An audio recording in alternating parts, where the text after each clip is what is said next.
கிறிஸ்துவின் சபையார் வழங்கும் கிறிஸ்துவின் வசனம் நிகழ்ச்சியை கேட்க உங்கள் யாவரையும் அன்புடன் அழைக்கிறோம். கிறிஸ்துவின் வசனம், இது கிறிஸ்தவர் கீதம். பரிசுத்த வேதம் பறைசாற்றும் வசனம், கிறிஸ்துவின் வசனம், இது கிறிஸ்தவர் கீதம்.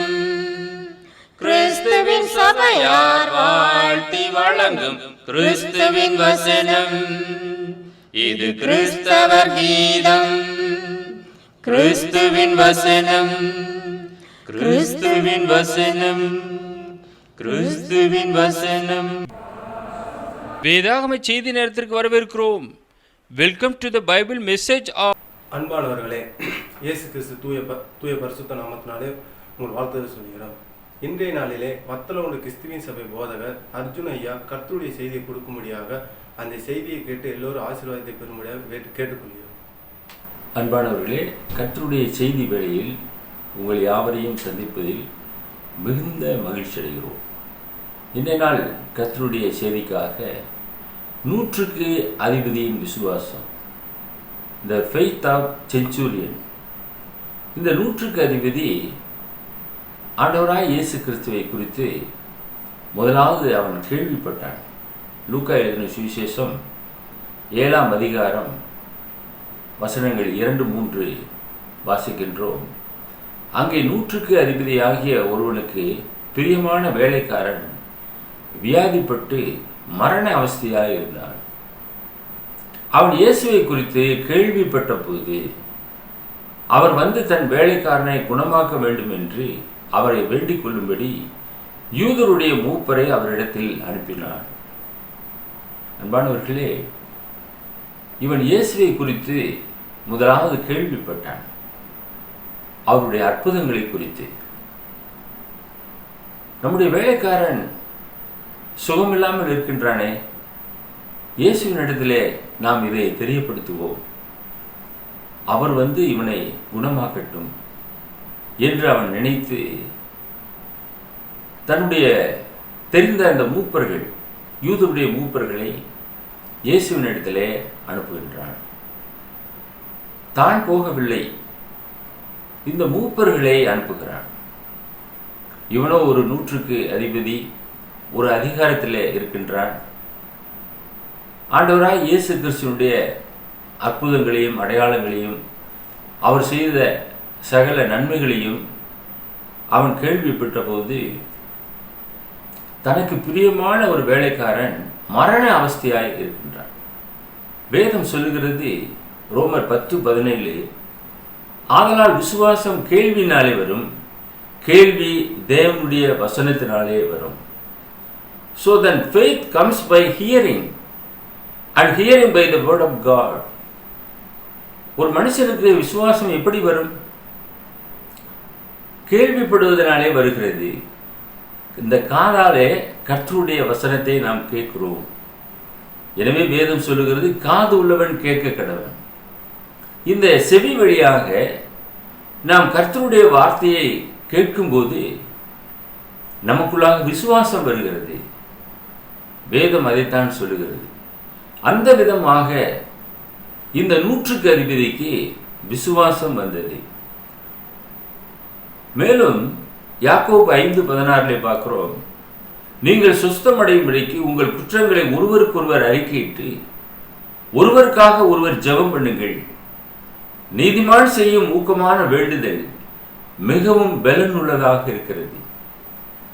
திருமறை போதிக்கிறது என்றால் அந்த வார்த்தை உண்மை உள்ளதாக இருக்கிறது.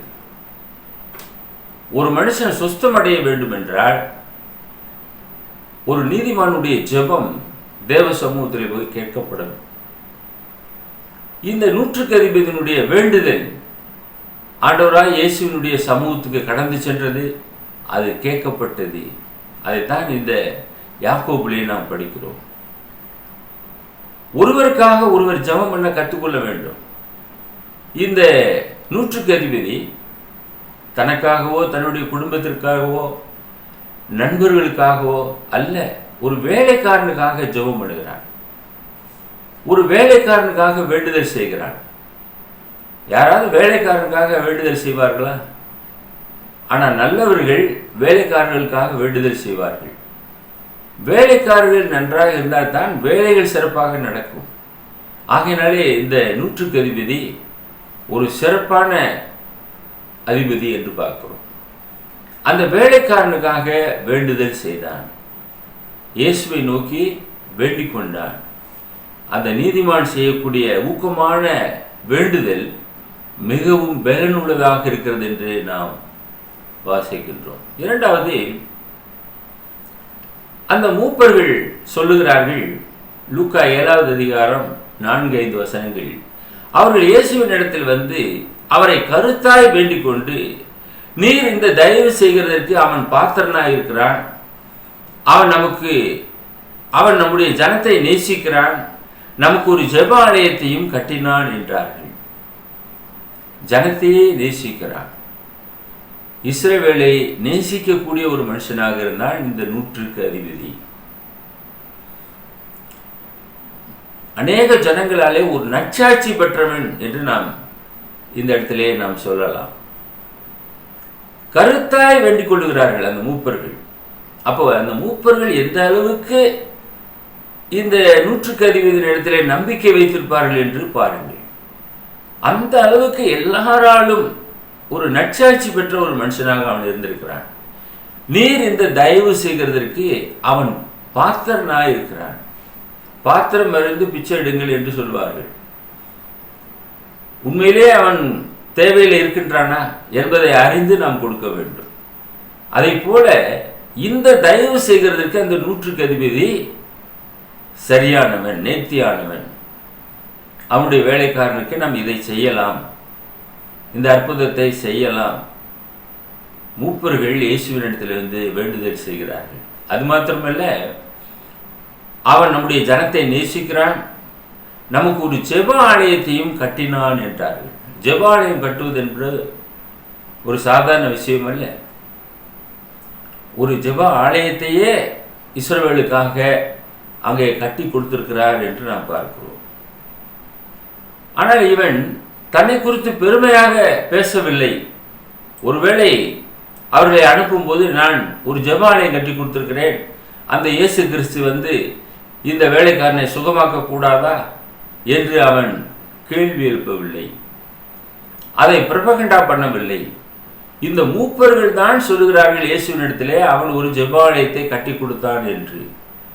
வசனம் சொல்லுகிறது, மத்தேயு 6வது அதிகாரம் 3-4 வசனங்கள், நீயோ தர்மம் செய்யும் போது உன் தர்மம் அந்தரங்கமாய் இருப்பதற்கு உன் வலதுகை சேர்த்துகிறதை உன் இடதுகை அறியாதிருக்கிற கடவுது. Let not the left hand know what the right hand does. நாம் இந்த கையில செலுத்துகிறோம், அது மற்ற கைக்கு தெரியக்கூடாது. வலதுகை செலுத்துகிறதை இடதுகை அறியாதிருக்க கடவுது. இன்றைக்கு நாம் அந்த விதமாக நாம் கொடுத்து கொண்டு இருக்கின்றோமா? வேதம் சொல்லுகிறது, நமக்கே நாம் எவ்வளவு செய்தோம் என்று தெரியக்கூடாது. நாம் தாரை ஊதுவிப்போம் என்றால் அதனுடைய பலனை அடைந்து விடுகிறோம். இந்த நூற்றுக்கு அதிபதி ஒரு ஜெப ஆலயத்தையே கட்டி கொடுத்திருக்கிறார். அன்பான சகோதரனே, சகோதரியே, கர்த்தருடைய சபையை சார்ந்தவர்களே, நாம் கொடுக்கின்றோம். எந்த அளவுக்கு கொடுக்கின்றோம்? நமக்காக வீடுகளை கட்டியிருக்கிறோம், நமக்காக வயல்களை வாங்கியிருக்கிறோம், இன்னும் நமக்காக அநேக பொருள்களை சவதரித்து வைத்திருக்கிறோம். எத்தனையோ வீடுகள் கூட சிலர் கட்டி வைத்து வாடகைக்கு விடுகிறார்கள். ஏன் கர்த்தருடைய ஆராதனைக்காக ஒரு ஸ்தலத்தை நாம் கட்டி கொடுக்க கூடாதா? இந்த நூற்றுக்கு அதிபதியை போல அப்படி செய்வார்கள் என்றால் இன்றைக்கு ஊழியம் எந்த அளவிற்கு வளர்ந்திருக்கும்? யாரோ செய்யட்டும், நாம் ஏன் செய்ய வேண்டும்? ஏதோ போனோமா வந்தோமா, ஏதோ ஒரு காணிக்கையை போட்டு விட்டு வந்து விடுவோம். அது அல்ல, நாம் மனம் உவர்ந்து கொடுக்க வேண்டும். இந்த நூற்றுக்கு அதிபதிக்கும் ஜெபாலயத்திற்கும் என்ன சம்பந்தம் இருக்கிறது? ஆனால் அவன் ஒரு ஜெபாலயத்தையே கட்டி கொடுத்தான். மூன்றாவது காரியமாக பார்க்கும்போது இதையெல்லாம் கேள்விப்பட்ட இயேசு கிறிஸ்து அவர்களோடு கூட போனார். லூக்கா 7வது அதிகாரம் 6வது வசனம். அப்பொழுது இயேசு அவர்களுடனே கூட போனார்.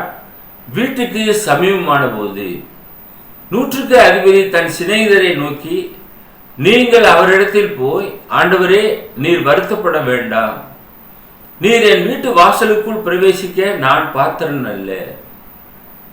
இயேசு போகிறார். அந்த காரியத்தை அவன் கேள்விப்படுகிறான். உடனே 100க்கு அதிபதி என்ன செய்கிறான்? தன் சிநேகிதர், உடன் இருக்கக்கூடிய அந்த சிநேகிதரை அழைத்து, நீங்கள் அவரிடத்திலே போய், ஆண்டவரே, நீர் வருத்தப்பட வேண்டாம், நீர் என் வீட்டு வாசலுக்குள் பிரவேசிக்க நான் பாத்திரன் அல்ல. இயேசு கிறிஸ்து 100க்கு அதிபதியை சந்திக்க வந்து கொண்டிருக்கிறார். ஆனால் இவனோ தன்னுடைய சிநேகிதரை அனுப்பி வர வேண்டாம், வீட்டுக்கு வர வேண்டாம் என்று சொன்னால் யாருக்கும் வருத்தமாக இருக்கும் அல்லவா? ஆனால் இவன் வர வேண்டாம் என்று சொல்வதனுடைய ஒரு நோக்கம் இருந்தது. ஏனென்றால் நான் அதற்கு தகுதியானவன் அல்ல, நான் பாத்திரன் அல்ல, நீர் என் வீட்டு வாசலுக்குள் பிரவேசிக்க நான் பாத்திரன் அல்ல என்று அவன் சொல்லுகிறான். இயேசு கிறிஸ்து மேன்மையானவர், உன்னதமானவர், இந்த வானம் பூமி சகலத்தையும் சிருஷ்டித்தவர்.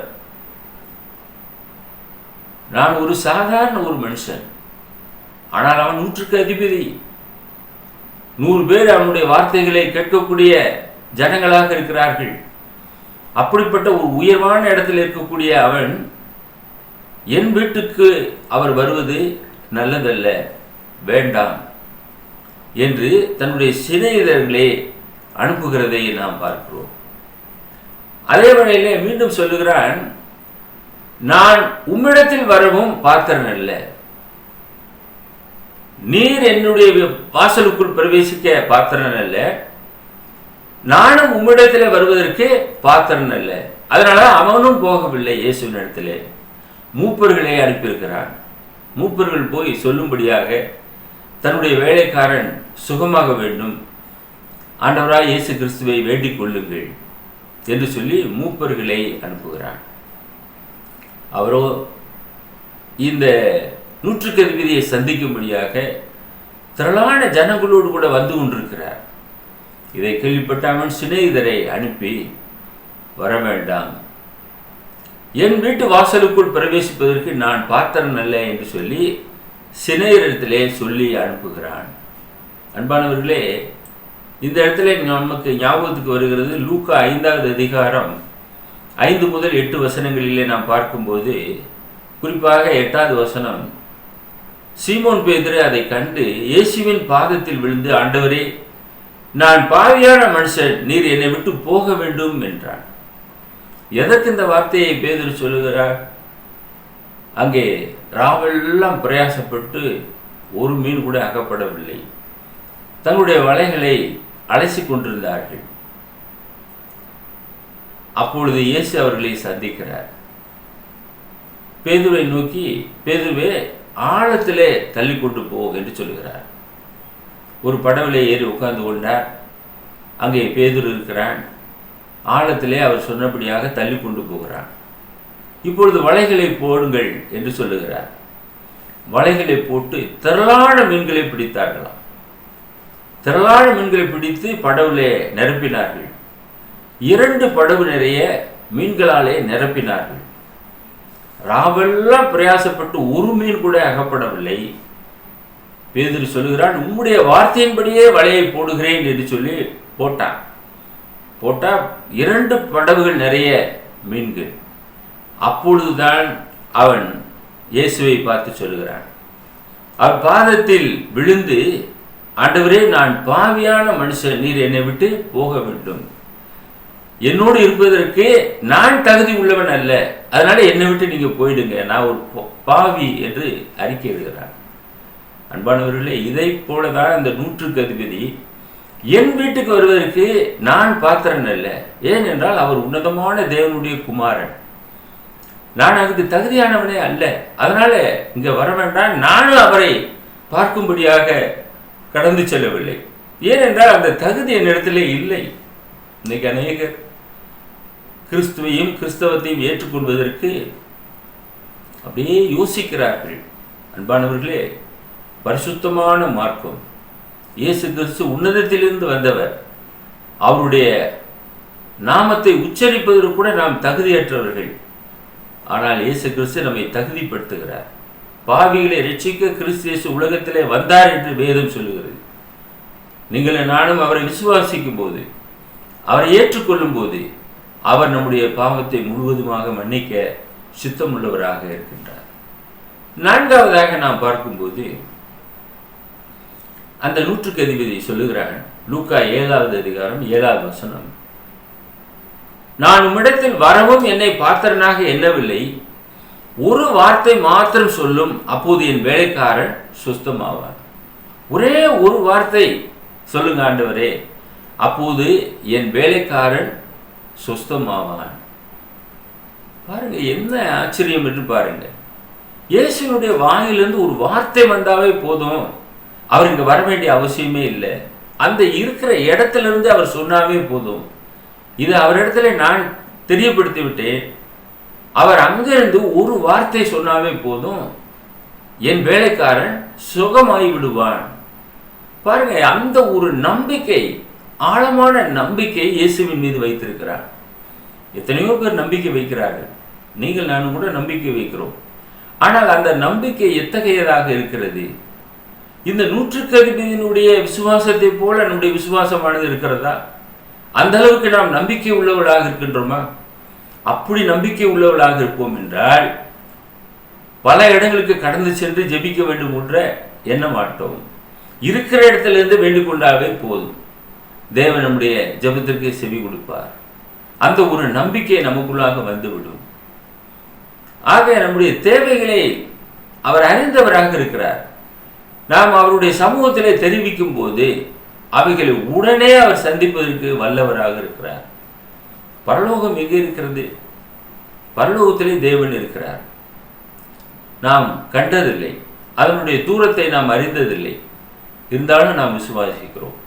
அங்கே தேவனுடைய வலது பார்சத்திலே இயேசு கிறிஸ்து வீற்றிருக்கிறார். நாம் இயேசுவின் நாமத்தினாலே பிதாவை நோக்கி வேண்டுதல் செய்கிறோம். அவர் உடனே பிதாவுக்கு தெரியப்படுத்தி அந்த தேவையை உடனே சந்திக்கிறார். இது எத்தனை அற்புதமான காரியம்! அந்த ஒரு நம்பிக்கை இந்த நூற்றுக்கு அதிபதியின் இடத்தில் இருந்தது. நாங்க தான் போகணும்னு அவசியம் கிடையாது. இயேசு கிறிஸ்து ஒரு வார்த்தை சொன்னாவே போதும், என் வேலைக்காரன் சுகமாவான். தொலைக்காட்சி நேயரே, உங்களுடைய நம்பிக்கை எப்படிப்பட்டதாக இருக்கிறது? இந்த நூற்றுக்கு அதிபதியினுடைய நம்பிக்கையை போல நீங்கள் நம்பிக்கையை வளர்த்துக் கொள்வீர்கள் என்றால் அநேக ஆசீர்வாதங்களை தேவ சமூகத்திலே நீங்கள் பெற்றுக்கொள்வீர்கள். லூக்கா 17வது அதிகாரம் 14வது வசனத்திலே அவர்களை அவர் பார்த்து, நீங்கள் போய் ஆசாரியர்களுக்கு உங்களை காண்பீங்கள் என்றார். அந்தப்படி அவர்கள் போகையில் சுத்தமானார்கள். ஒரு 10 குஷ்டரோகிகள் இயேசு போகக்கூடிய வழியிலே தூரத்திலே நின்று கொண்டு, ஐயரே எங்களை சுகமாக்க வேண்டும் என்று வேண்டுதல் செய்தார். ஒரு குஷ்டரோகிகளுக்கு என்ன தேவை? எத்தனையோ தேவைகள் இருக்கலாம். ஆனால் அவர்களுக்கு தேவை, மற்றவர்களைப் போல நாங்களும் சுகமாக வாழ வேண்டும், சமுதாயத்திலே எங்களுடைய குஷ்டரோகம் நீங்க வேண்டும்.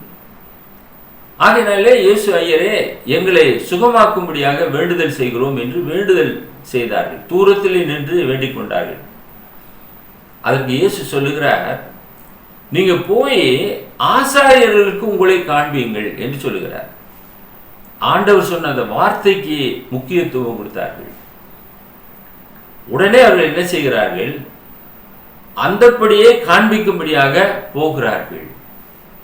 அந்த நம்பிக்கை பாருங்க. இயேசுவினுடைய அந்த வார்த்தையை ஏற்றுக்கொண்ட அந்த 10 குஷ்டரோகியுமே அதை நம்பி அப்படியே போகிறார்கள். போகக்கூடிய வழியிலே சுகமாகிறார்கள்.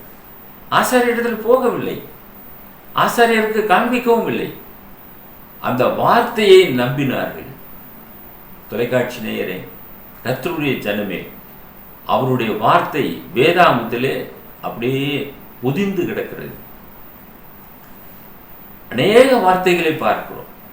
அந்த வார்த்தைகளை நீங்கள் நானும் விசுவாசிப்போம் என்றால் நம்முடைய வாழ்க்கையிலும் நலமான காரியங்கள் நடைபெறும். வார்த்தையினாலே எல்லாவற்றையும் சிருஷ்டித்தார் என்று வேதாகம் சொல்கிறது. அவர் சொல்ல அப்படியே ஆனது. கர்த்தருடைய வார்த்தைக்கு வல்லமை இருக்கிறது. அது அவருடைய வாயிலிருந்து புறப்பட வேண்டும். அந்த வார்த்தையின்படியாக 10 குஷ்டரோகிகள் சுகமாகிறார்கள். 100 வேலைக்காரன் சுகமாகிறான்.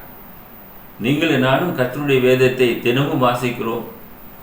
என்னுடைய ஜெபத்திற்கு பதில் இல்லை, நான் இவ்வளவு நாளாக சபைக்கு கடந்து செல்கிறேன், வீணு விருதாவாக போய்விட்டேன் என்றெல்லாம் தங்களை குறைத்து மதிப்பிட்டு கொண்டு கிறிஸ்தவத்தை விட்டு பின்வாங்கி போகிறவர்களே நாம் இந்த உலகத்திலே பார்க்கத்தான் செய்கிறோம். அன்பானவர்களே, கர்த்தருடைய வார்த்தை வல்லமை உள்ளது. இன்றே விசுவாசிப்பீர்கள் என்றால் அநேக நன்மைகளை நீங்கள் பெற்றுக்கொள்வீர்கள்.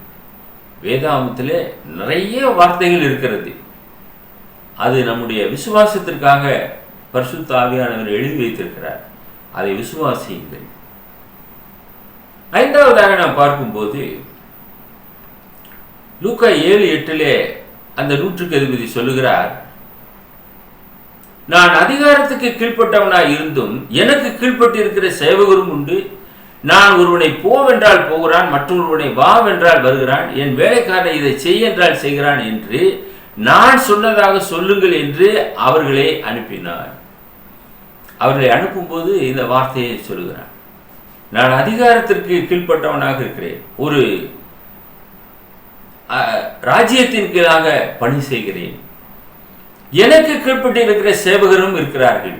ஏனென்றால் இவன் ஒரு 100 ஒருவனை அதிகாரத்தோடு வா என்றால் வருவான், போவென்றால் போவான், அந்த அதிகாரத்தை உடையவனாக இருக்கின்றேன் என்று நான் சொன்னதாக அங்கே போய் அவருக்கு சொல்லுங்கள் என்று சொல்லி அனுப்புகிறான்.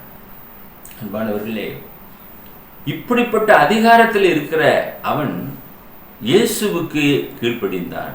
அங்கதான் நாம் கவனிக்க வேண்டும். 100 அதிபதி ஒரு கொர்நேலியை குறித்து நம்ம படிக்கிறோம். அப்போஸ்தலர் நடபடிகள் 10வது அதிகாரம் முதல் 2 வசனம். இத்தாலியா பட்டாளம் எனப்பட்ட பட்டாளத்திலே 100 அதிபதியாகி கொர்நேலியு என்னும் பேர் கொண்ட ஒரு மனுஷன் செசரியா பட்டணத்திலே இருந்தான். அவன் தேவ பக்தி உள்ளவனும் தன் வீட்டார் அனைவரோடும் தேவனுக்கு பயந்தவனுமாயிருந்து ஜனங்களுக்கு மிகுந்த தர்மங்களை செய்து எப்பொழுதும் தேவனை நோக்கி ஜெபம் பண்ணி கொண்டிருந்தான். இந்த 100 அதிபதி கொர்நேலியு தேவனுக்கு பயப்படக்கூடிய மனுஷன், ஜனங்களுக்கு தான தர்மங்களை செய்யக்கூடியவன், தன் வீட்டார் அனைவரோடும் தேவனுக்கு பயந்தவனாக இருந்தான். ஒரு அதிகாரத்தில் இருக்கிறார், எதுக்கு பயப்பட வேண்டும் என்று அவன் நினைக்கவில்லை. இந்த அதிகாரத்திற்கு மேலாக ஒரு அதிகாரம் இருக்கிறது என்ற ஒரு பய உணர்வு அவனுக்குள்ளாக இருந்தது. அதே போல இந்த 100 அதிபதியும் அதிகாரத்தில் இருந்த போதிலும் கூட தேவனுக்கு பயப்படுகிறவனாக கீழ்ப்படுகிறவனாக இருந்தான். 6வதாக நாம் பார்க்கும்போது